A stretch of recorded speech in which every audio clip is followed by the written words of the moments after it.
ಕಲಗಡಕ ಕಾಂಗ್ರೆಸ್ ಸರ್ಕಾರಕ್ಕೆ ದಬ್ಬಾಳಿಕೆಗೆ ಕಲಗಡಕ ಕಾಂಗ್ರೆಸ್ ಸರ್ಕಾರಕ್ಕೆ ಸಿದ್ದರಾಮಯ್ಯ ಸರ್ಕಾರಕ್ಕೆ ಕೊಡಲೇಬೇಕು ಕೊಡಲೇಬೇಕು ಕೊಡಲೇಬೇಕು ಕೊಡಲೇಬೇಕು ಕೊಡಲೇಬೇಕು ಕೊಡಲೇಬೇಕು ಭ್ರಷ್ಟ ಕಾಂಗ್ರೆಸ್ ಸರ್ಕಾರಕ್ಕೆ ಭ್ರಷ್ಟ ಕಾಂಗ್ರೆಸ್ ಸರ್ಕಾರಕ್ಕೆ ಭ್ರಷ್ಟ ಕಾಂಗ್ರೆಸ್ ಸರ್ಕಾರಕ್ಕೆ ಸಿದ್ದರಾಮಯ್ಯ ಸರ್ಕಾರಕ್ಕೆ ಬಲ ಭಾರತ್ ಮಾತಾ ಕಿ ಬಲ ಭಾರತ್ ಮಾತಾ ಕಿ ಬಲ ಭಾರತ್ ಮಾತಾ ಕಿ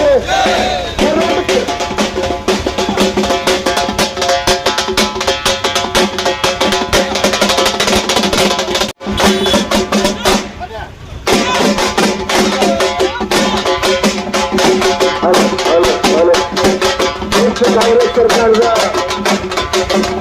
ರಣನೀತಿ ನೀತಿ ಖಂಡಿಸಿ ಭಾರತೀಯ ಜನತಾ ಪಾರ್ಟಿ ವಿಜಯಪುರ ಜಿಲ್ಲೆಯ ವತಿಯಿಂದ ಹಮ್ಮಿಕೊಂಡಿತು.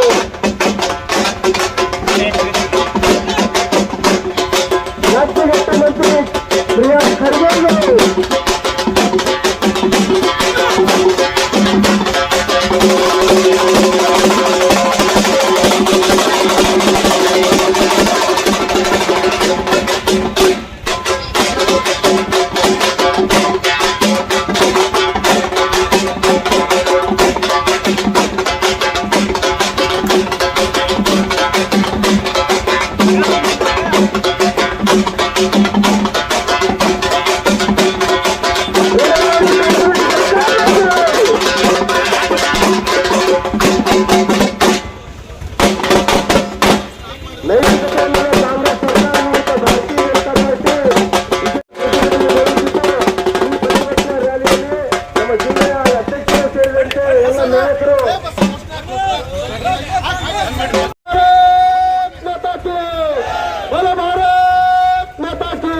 ಭಾರತೀಯ ಜನತಾ ಪಕ್ಷಕ್ಕೆ ಕಲಗಡಕ ಕಾಂಗ್ರೆಸ್ ಸರ್ಕಾರಕ್ಕೆ ಕಲಗಡಕ ಕಾಂಗ್ರೆಸ್ ಸರ್ಕಾರಕ್ಕೆ ಪ್ರಿಯಾಂಕ ಖರ್ಗೆ ದಬ್ಬಾಳಿಕೆಗೆ ಪ್ರಿಯಾಂಕ್ ಖರ್ಗೆ ದಬ್ಬಾಳಿಕೆಗೆ ಬಲ ಭಾರತ್ ಮಾತಾ ಕಿ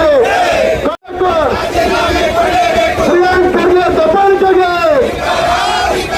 ಕರಾವಳಿಕ ಬೆಲೆ ಏರಿಸುತ್ತಿರುವ ಕರ್ನಾಟಕ ಕಾಂಗ್ರೆಸ್ ಸರ್ಕಾರಕ್ಕೆ ದಿನೇ ದಿನೇ ಬೆಲೆ ಏರಿಸುತ್ತಿರುವ ಕಾಂಗ್ರೆಸ್ ಲಕ್ಷ್ಮಿ ಹೆಬ್ಬಾಳ್ಕರ್ಗೆ ಬಲ ಭಾರತ್ ಮಾತಾ ಕಿ ಬಲ ಭಾರತ್ ಮಾತಾ ಕಿ ಭಾರತ್ ಮಾತಾ ಕಿ ಭಾರತೀಯ ಜನತಾ ಪಕ್ಷಕ್ಕೆ ಭಾರತೀಯ ಜನತಾ ಪಕ್ಷಕ್ಕೆ ತೊಲಗಲಿ ತೊಲಗಲಿ ತೊಲಗಲಿ ತೊಲಗಲಿ ತೊಲಗಲಿ. ಭಾರತ್ ಮಾತಾ ಕಿ ಭಾರತ್ ಮಾತಾ ಕಿ ಭಾರತೀಯ ಜನತಾ ಪಕ್ಷಕ್ಕೆ ಭಾರತೀಯ ಜನತಾ ಪಕ್ಷಕ್ಕೆ ಕಾರಣಂತ ಖರ್ಗೆ ಅವರಿಗೆ ಗುತ್ತಿಗೆದಾರ ಸಾವಿಗೆ ಕಾರಣಂತ ಖರ್ಗೆ ಅವರಿಗೆ ಭ್ರಷ್ಟ ಕಾಂಗ್ರೆಸ್ ಸರ್ಕಾರಕ್ಕೆ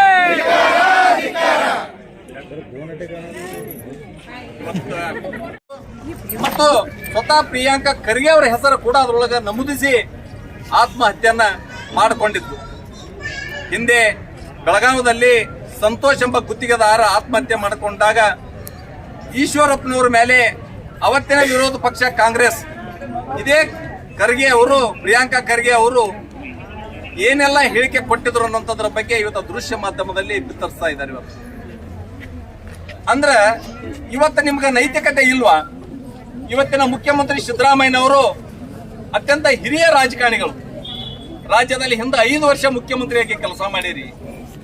ಇವತ್ತು ಆ ಡೆತ್ ನೋಟದಲ್ಲಿ ಯಾರ್ಯಾರನ್ನ ಸುಪಾರಿ ಕೊಡ್ಬೇಕಂತ ಅನ್ನುವಂಥದ್ರ ಬಗ್ಗೆ ಯೋಚನೆ ಆಗಿತ್ತು. ಎಲ್ಲ ವಿಷಯಗಳನ್ನ 7 ಪೇಜ್ ಬರೆದು ಆತ್ಮಹತ್ಯೆ ಮಾಡಿಕೊಂಡದ್ದು ಅತ್ಯಂತ ಎಂತವರಿಗೂ ಅವರ ಕುಟುಂಬದವರನ್ನು ನೋಡಿದರೆ ಕಣ್ಣೀರು ಬರ್ತಕ್ಕಂಥ ಸ್ಥಿತಿ.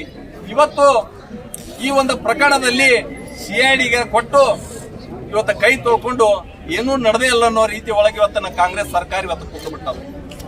ಯಾಕಂದ್ರೆ ಇವತ್ತಿನ ರಾಜ್ಯ ಸರ್ಕಾರದ ಮೇಲೆ ಜನರಿಗೆ ನಂಬಿಕೆ ಇಲ್ಲ. ಹಿಂದೆ ಇದೇ ಲೋಕಾಯುಕ್ತ ಸಂಸ್ಥೆಯನ್ನ ನೀವು ಅದರ ಗುತ್ತಿಗೆ ಕತ್ತನ್ನ ಹೆಚ್ಚಿಗೆ ಅದನ್ನ ಜೀವಿಲ್ಲದಂತೆ ಮಾಡಿ 5 ವರ್ಷ ನೀವು ಆಡಳಿತ ಮಾಡಿದ್ರಿ. ಇವತ್ತು ರಾಜ್ಯದಲ್ಲಿ ಪೊಲೀಸ್ ಇಲಾಖೆಗೆ ಅವರ ಜೀವನದೊಳಗೆ ಸತ್ವನೇ ಇಲ್ಲ ಅನ್ನೋ ರೀತಿ ಒಳಗೆ ಅವ್ರನ್ನ ಕುಗ್ಗಿಸಿ ಬಿಟ್ಟಿರಿ ಪೊಲೀಸರಿಗೆ. ಮೊನ್ನೆ ದಿವಸ ಬೆಳಗಾವದಲ್ಲಿ CT ರವಿ ಅವ್ರನ್ನ ಅರೆಸ್ಟ್ ಮಾಡಿ ರಾತ್ರಿ ಇಡೀ ಅವ್ರು ಯಾವ ರೀತಿ ಸುತ್ತರಿಸಿ ಅವ್ರನ್ನ ಯಾವ ರೀತಿ ಹಿಂಸೆ ಮಾಡಿದಿರಿ ಅಂತ ಅನ್ನೋದ್ರ ಬಗ್ಗೆ ಇವತ್ತು ರಾಜ್ಯದ ಜನ ಇವತ್ತು ನೋಡಿದಾರೆ. ಹೋದ್ರ ಸರ್ಕಾರಿ ಆಸ್ಪತ್ರೆಯೊಳಗೆ ಮೆಡಿಸಿನ್ ಸಿಗಾಕತ್ತಿಲ್ಲ. ಇವತ್ತು ಯಾಕೆ ಇವತ್ತು ಬಾಣತಿಯರು ಸಾವಾಗತ್ತಿಲ್ಲ. ಇವತ್ತು ಸರಿಯಾದ ಔಷಧಗಳಿಲ್ಲ, ಸರಿಯಾದ ಉಪಚಾರ ಇಲ್ಲ. ಈ ಕಾರಣಕ್ಕೆ ಇವತ್ತು ಭಾರತೀಯರ ಹತ್ಯೆ ಆಗತ್ತೆ. ಇಷ್ಟಾದ್ರೂ ಕೂಡ ಏನು ಆಗೇ ಇಲ್ಲ ಅಂತ ಬೇಜವಾಬ್ದಾರಿಯನ್ನ ವರ್ತನೆ ಮಾಡ್ತಕ್ಕಂಥ ಕಾಂಗ್ರೆಸ್ ಸರ್ಕಾರ ಆದಷ್ಟು ಬೇಗ ಇವತ್ತಿನ ಸರ್ಕಾರ ಕಾಂಗ್ರೆಸ್ ಸರ್ಕಾರ ತೊಲಗಬೇಕಂತ ತಿಳ್ಕೊಂಡು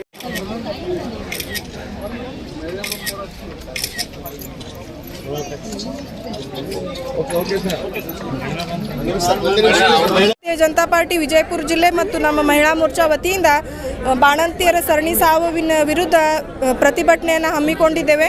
ಈ ಸರ್ಕಾರ ಒಂದು ಕೊಲೆಗಡಕ ಸರ್ಕಾರ ಅಂತೇಳಿ ನಾನು ಹೇಳಲಿಕ್ಕೆ ಬಯಸ್ತೀನಿ. ಬಾಣಂತಿಯರು ಗರ್ಭಿಣಿಯರು ತಾವು ಗರ್ಭಿಣಿ ಆದಾಗ ಎಷ್ಟೊಂದು ಖುಷಿಯಾಗಿರ್ತಾರೆ. ಇಡೀ ಅವರ ಕುಟುಂಬವೇ ಒಂದು ಸಂತೋಷದಲ್ಲಿ ತೇಲಾಡುತ್ತಿರ್ತದೆ. ಅವರ ಕುಟುಂಬದಲ್ಲಿ ಒಂದು ಹೊಸ ಮಗು ಹಸುಗೂಸು ಬರ್ತಿದೆ ಅಂದರೆ ಎಲ್ಲರೂ ಖುಷಿಯಿಂದ ಅವ್ರನ್ನ ಅಂಗೈಯಲ್ಲಿ ಇಟ್ಕೊಂಡು ಆರೈಕೆ ಮಾಡ್ತಾರೆ ಗರ್ಭಿಣಿಯರನ್ನ. ಆದರೆ ಡಿಲೆವರಿ ಸಂದರ್ಭದಲ್ಲಿ ಮಹಿಳೆಯರು ಡಿಲೆವರಿಗೆ ಹೋದಾಗ ಅವರು ಅಚಾನಕ್ಕಾಗಿ ಸಾವನ್ನಪ್ತಾರೆ. ಇದಕ್ಕೆ ಕಾರಣ ಯಾರು? ಇದಕ್ಕೆ ಕಾರಣ ಏನಂತೇಳಿ ನಮ್ಮ ರಾಜ್ಯ ಸರ್ಕಾರ, ನಮ್ಮ ಮುಖ್ಯಮಂತ್ರಿಗಳು ಮತ್ತು ಆರೋಗ್ಯ ಸಚಿವರು ಇದರದ ಸೂಕ್ತವಾದಂಥ ತನಿಖೆ ಮಾಡಿ ಇದಕ್ಕೆ ನಿಜವಾದ ಕಾರಣ ಏನಂತೇಳಿ ಪರಿಗಣಿಸಬೇಕು ಮತ್ತು ಅದಕ್ಕೆ ತಕ್ಕ ಒಂದು ಪರಿಹಾರವನ್ನು ಕಲ್ಪಿಸ್ಬೇಕಂತೇಳಿ ನಾನು ಈ ಸಂದರ್ಭದಲ್ಲಿ ಹೇಳಿಕ್ಕೆ ಬಯಸ್ತೀನಿ. ಮಕ್ಕಳ ಸಾವನ್ನು ಆಗ್ತಿದೆ. ಹಸುಗೂಸುಗಳು ಇನ್ನೂ ಅವರು ಜಗತ್ತೇ ಕಂಡಿಲ್ಲ. ತಾಯಿ ಮಡಿಲಲ್ಲಿ ತಾಯಿ ಎದೆ ಹಾಲು ಕುಡ್ಕೊಂಡು ಬೆಳೆಯುವಂಥ ಮಕ್ಕಳಿಗೆ ತಬಲಿಯನ್ನು ಮಾಡುವ ಒಂದು ಪಾಪದ ಕಾರ್ಯ ಈ ಸರ್ಕಾರ ಮಾಡ್ತಿದೆ. ಈ ಸರ್ಕಾರ ಪಾಪದ ಸರ್ಕಾರ ಅಂತೇಳಿ ನಾನು ಹೇಳಿಕ್ಕೆ ಬಯಸ್ತೀನಿ. ಇಂಥ ಹಸುಗೂಸುಗಳ ಪಾಪ ಮತ್ತು ಆ ಗರ್ಭಿಣಿಯರು ಬಾಣಂತಿಯರಾದ ಸಾವದ ಪಾಪವನ್ನು ನಿಮ್ಮನ್ನು ಯಾವತ್ತಿಗೂ ಖಂಡಿತ ನಿಮ್ಮನ್ನು ಬಿಡೋದಿಲ್ಲ, ತಟ್ಟದೆ ಬಿಡೋದಿಲ್ಲ ಅಂತೇಳಿ ನಾನು ಹೇಳಕ್ಕೆ ಇಚ್ಛಿಸ್ತೀನಿ. ಮತ್ತು ಈಗ ನಾನು ಹೇಳಬೇಕಂದ್ರೆ ಈ ಸರ್ಕಾರ ಯಾವುದೇ ಒಂದು ನೈತಿಕ ಹೊಣೆಗಾರ ಯಾವುದಕ್ಕೂ ಹೊತ್ತಿಲ್ಲ. ಮೊದಲನೇದಾಗಿ ದಲಿತರ ಹಣ ಕಬಳಿಸ್ಕೊಂಡ್ರು, ಆದಮೇಲೆ ರೈತರಿಗೆ ಅನ್ಯಾಯ ಮಾಡಿದರು.